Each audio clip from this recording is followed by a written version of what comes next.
Hello students, welcome to this video. आज के इस वीडियो में हम स्टार्ट करने वाले हैं अबाउट सेक्सुअल रिप्रोडक्शन। तो चलिए शुरू करते हैं।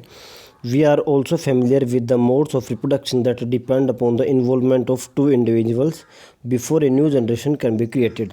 तो ये क्या कह रहा है, कुछ एक ऐसा मोड ऑफ रिप्रोडक्शन के बारे में भी हमें पता है जिसके अंदर दो इंडिविजुअल की आवश्यकता होती है एक नई जनरेशन स्टार्ट करने से पहले। Bulls alone can not produce new calf. तो जो बुल होता है वो एक नया काफ को अकेले जन्म नहीं दे सकता है। Nor can hens also produce new chicks. तो सिर्फ जो मुर्गियां होती है, सिर्फ हैन जो होती है, वो भी सिर्फ आपके नए जो मुर्गी के बच्चे को पैदा नहीं कर सकते अकेले। In such cases both sexes male and female are needed to produce new generation.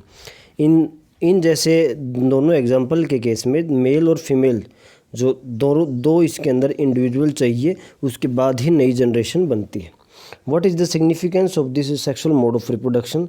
तो जो सेक्सुअल मोड ऑफ रिप्रोडक्शन है, इसका फ़ायदा क्या हो सकता है।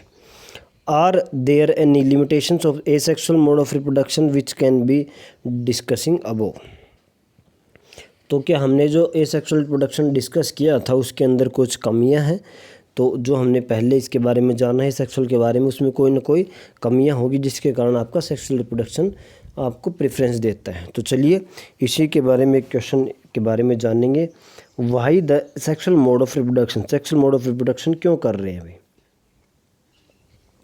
The creation of two new cells from one involves copying of DNA as well as cellular apparatus। तो हमने जाना है कि भाई जब भी रिप्रोडक्शन होता है या जब भी एक सेल से जब दो सेल बनते हैं यानी सेल डिवीज़न होता है, तो उससे पहले जो आपका डीएनए होता है, डीएनए की एक और कॉपी बनती है। इसको हम कहते हैं डीएनए मल्टीप्लाई करता है, डीएनए रेप्लिकेशन बोलते हैं। तो जो डीएनए भी मल्टीप्लाई करता है और जो भी सेल के अलग अलग कंपार्टमेंट्स होते हैं, कंपोनेंट्स होते हैं, साइटोप्लाज्म हो गया, अलग अलग सेल ऑर्गेनेल्स हो गए, हर एक की क्या है, उसकी कॉपी होती है। The DNA copying mechanism as we have noted can not be absolutely accurate. तो हमने जैसे पहले पढ़ा है कि वे जो डीएनए कॉपी होता है वो मोस्टली 100% एक्यूरेट नहीं होता है। And the resultant errors are source of variation in population of organisms. तो जब भी एरर आते हैं, जब भी गलतियाँ होती हैं, तो उसके कारण जो पॉपुलेशन के अंदर वेरिएशंस आते हैं। Every individual organism cannot be protected by variation, but in a population variations are useful for ensuring the survival of species। तो जो हर एक जो इंडिविजुअल होता है वो वेरिएशन से बच नहीं सकता, उसके अंदर आती ही आती हैं। लेकिन यदि पॉपुलेशन की बात की जाए तो वेरिएशन के कारण क्या होता है, एक पर्टिकुलर स्पीसीज जो है वो अच्छी तरह से फिट हो जाती है अपने एनवायरनमेंट में। तो हम क्या कहेंगे उसको, वो वेरिएशन जो होते हैं क्या होती हैं, वो सर्वाइवल फिटनेस देती हैं। वेरिएशन हमेशा अच्छी नहीं होती हैं, वेरिएशन हार्मफुल भी होती हैं। It would therefore make sense if organisms came up with reproductive modes that allowed more and more variation to be generated। तो इसका मतलब ये है कि यदि कोई कि ऑर्गेनिज्म ऐसा है जिसके अंदर की कोई ऐसा रिप्रोडक्शन हो जिसके अंदर की ज़्यादा वेरिएशन आ सकें, तो वो ही इसके अंदर प्रीफर किया जाएगा। देखिए, while DNA coping mechanisms are not absolutely 100% accurate, they are precise enough to make the generation of variations a fairly slow process। तो क्या होता है, जब डीएनए कॉपी होता है तो आपको पता है 100% एक्यूरेट नहीं है, तो उस दौरान जो गलतियाँ होती हैं उनके कारण वेरिएशन आती हैं अगली पीढ़ियों में। लेकिन ये बहुत स्लो प्रोसेस होता है, बहुत कम वेरिएशन आती हैं या वेरिएशन ना के बराबर आती हैं। If the DNA coping mechanism were to be less accurate, many of the resultant DNA copies would not be able to work with the cellular apparatus and would die। तो ये भी है कि यदि डीएनए मैकेनिज्म का जो process होता है वो ज़्यादा ही इनएक्यूरेट हो गया, ज़्यादा ही उसमें गलतियाँ होगी, तो वो जो अपना सेलुलर अपरेटस है, जो सेल के वो कंपोनेंट्स है, वो काम नहीं कर पाएंगे और जो वह डाई आउट कर जाएगा। So how can the process of making variants be speed up. तो मतलब ऐसा कौन सा प्रोसेस है जिसके अंदर वेरिएशन आने के जो फ्रीक्वेंसी है, मतलब ज़्यादा से ज़्यादा वेरिएशन आए, उसको कैसे बढ़ाया जा सकता है। Each new variation is made in A DNA copy that have already has variations accumulated from previous generation. तो मान लीजिए आप हैं, आपके पिछले जो पीढ़ियाँ हैं उसमें भी वेरिएशंस आई हुई हैं, वो आपके अंदर हैं। अब जो आगे जो पीढ़ी आएंगी उसके अंदर भी वेरिएशन आएंगी। तो इसमें क्या होगा, जो डीएनए जो कॉपी होता है उसके अंदर वेरिएशन जो है वो एक्यूमुलेट होती रहती हैं और वो पीढ़ियों से ही एक्यूमुलेट हो रही हैं। 10 two different individual in a population would have quite different patterns of accumulated variation. Thus, two different individuals in a population would have quite different patterns of accumulated variations. तो ये क्या कहना चाह रहा है कि भाई जो ऐसा नहीं है कि जो वेरिएशन है वो सिर्फ एक ही पीढ़ी में आते हैं, वेरिएशन शुरू से ही आपके एक्यूमुलेट होती जा रही हैं। जैसे कि आप हैं और आपके जो पिछली पीढ़ियां थी उसके अंदर भी वेरिएशन थी, तो वो वेरिएशन एक्यूमुलेट होकर आप में आ चुके हैं। अब आपसे आगे जो पीढ़ी आएगी उसमें भी वो वेरिएशन पास होंगी और कुछ नई वेरिएशन भी उसमें ऐड होती जाएंगी, और ऐसे ही क्या ये प्रोसेस चलता रहता है और टाइम के साथ वेरिएशन अक्यूमुलेट इकट्ठी होती रहती हैं। Thus, two different individuals in a population would have quite different patterns of accumulated variation. तो यदि हम बात करें कि दो ऐसे इंडिविजुअल जो एक पॉपुलेशन में है तो उसके अंदर बहुत सारी वेरिएशन अक्यूमुलेटेड है पहले से ही, जो उसके पिछले पीढ़ियों से उसके पास आई हुई हैं। Since all of these variations are in living individuals, it is assured that they do not have any really bad effects. तो मतलब क्या है, ये जो सभी जो वेरिएशंस है वो एक लिविंग इंडिविजुअल के अंदर है, एक लिविंग ऑर्गेनिज्म के अंदर है जिसका कोई भी बैड इफेक्ट नहीं है और वो पॉपुलेशन के अंदर उसको फिट भी रख रहा है। कंबाइनिंग वेरिएशन फ्रॉम टू और मोर इंडिविजुअल्स वुड दस create new combination of variation. देखिए क्या कहना चाह रहा है, अब मान लीजिए ये एक पर्सन है, इसके अंदर पहले से ही बहुत सारी वेरिएशन है, ये दूसरा पर्सन है, इसके अंदर भी पहले से बहुत सारी वेरिएशन। तो यदि इन दोनों पर्सन को आपस में ही हमने लिंक कर दिया तो एक सेट वेरिएशंस का ये हो गया और दूसरा जो सेट है ये आपका ये हो गया। तो जब दोनों सेट आपस में मिक्स हो जाते हैं तो एक नया कम्बिनेशन बन जाता है वेरिएशन का, उसके अंदर बहुत ज़्यादा चांसेस होते हैं और ज़्यादा वेरिएशन आने की। तो हमने क्या कर दिया, वेरिएशन को स्पीड अप कर दिया। और यही हो रहा है आपका सेक्सुअल रिप्रोडक्शन में, एक मेल पार्ट होता है एक आपका फीमेल पार्ट है, तो दोनों जब आपस में ही उसके गैमेट्स फ्यूज होते हैं तो मतलब दो सेल्स आपस में मिक्स हो रहे हैं तो उनका जेनेटिक मेकअप आपस में मिक्स हो रहा है, मेकअप हो रहा है तो मतलब उनके दोनों के डीएनए आपस में मिक्स हो रहे हैं और उन डीएनए के अंदर पहले से ही बहुत ज़्यादा वेरिएशंस हैं। और जब जो अलग अलग दोनों सेट आपके आएंगे वेरिएशंस के, तो जो नया कम्बिनेशन बनेगा यानी जो नया जो ऑफस्प्रिंग बनेगा उसके अंदर बहुत ज़्यादा चांस है और वेरिएशन आने के। Each combination would be novel since it would involve two different individual. जो नया जो कॉम्बिनेशन रहेगा वेरिएशंस का वो बिल्कुल नया रहेगा, जो पहले कभी भी नहीं हुआ है, क्योंकि दोनों जो इंडिविजुअल्स हैं वो अलग हैं। The sexual mode of reproduction incorporates such a process of combining DNA from two different individuals during reproduction. तो सेक्सुअल मोड ऑफ रिप्रोडक्शन इसका मेन काम ही यही है कि ये दो जो इंडिविजुअल्स हैं उनके डीएनए को मिक्स करने का काम करता है। जो दोनों जो इंडिविजुअल्स हैं वो बिल्कुल डिफरेंट है, उनके अंदर अलग अलग वेरिएशंस के सेट हैं, और जब दोनों इंडिविजुअल्स का डीएनए मिक्स होगा और उसके बाद जो नया जो आपका वेरिएशन जो आएंगी वो भी बहुत ज़्यादा होंगी, और जो नॉर्मल ए सेक्सुअल रिप्रोडक्शन में होता है उससे काफ़ी ज़्यादा वेरिएशन उस केस में आती है। But this creates a major difficulty, लेकिन इससे एक दिक्कत भी आती है।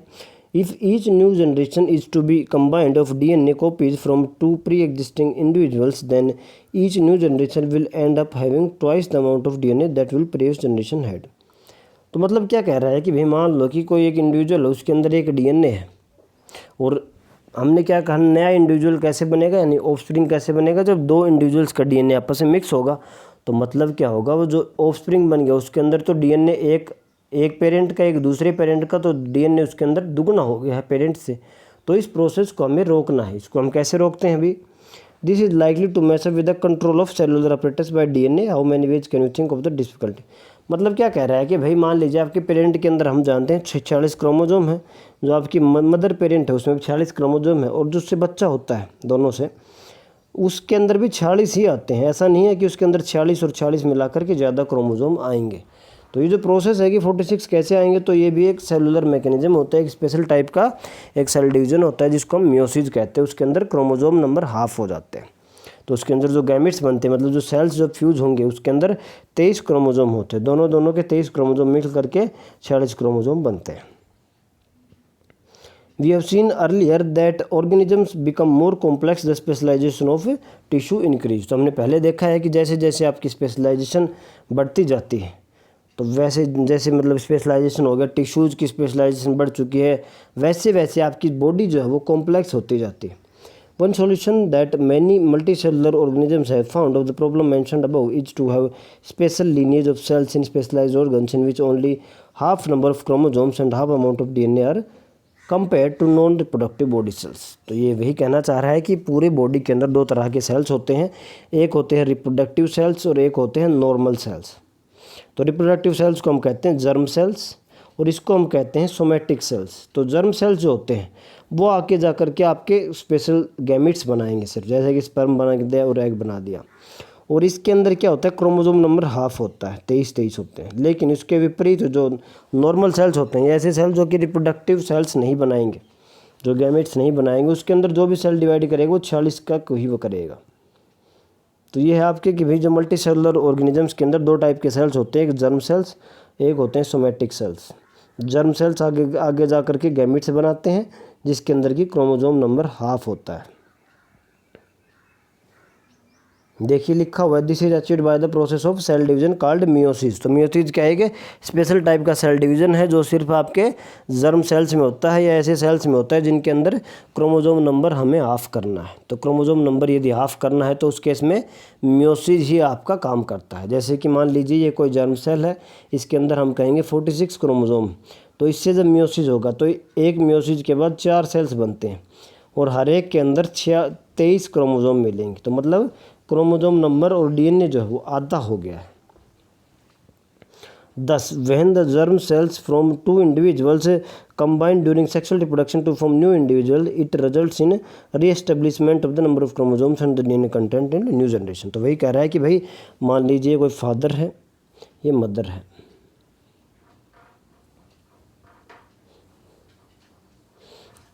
ये फादर है आपका, ये मदर है।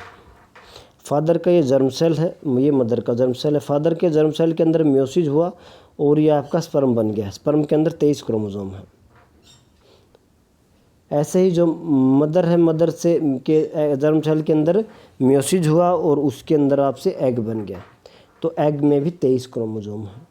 अब दोनों आपस में जब फर्टिलाइज होंगे तब जर्म सेल जो दोनों गैमेट्स फ्यूज होंगे तो उसके बाद जाइगोट बन गया, उसके अंदर 23 तो आए फादर से, 23 आए मदर से, टोटल 46 हो गए।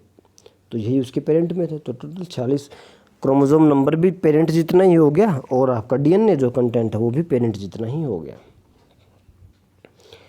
If the zygote is to grow and develop into an organism which has highly specialized tissue and organ, then it has to sufficient stores for energy for doing this। तो मतलब क्या कह रहे हैं, zygote क्या है, सिंगल सेल। अब single cell से हमें पूरा इंडिविजुअल बनाना है, जैसे कि एक सिंगल सेल से पूरा आदमी बनना है, एक ह्यूमन बीइंग बनना है।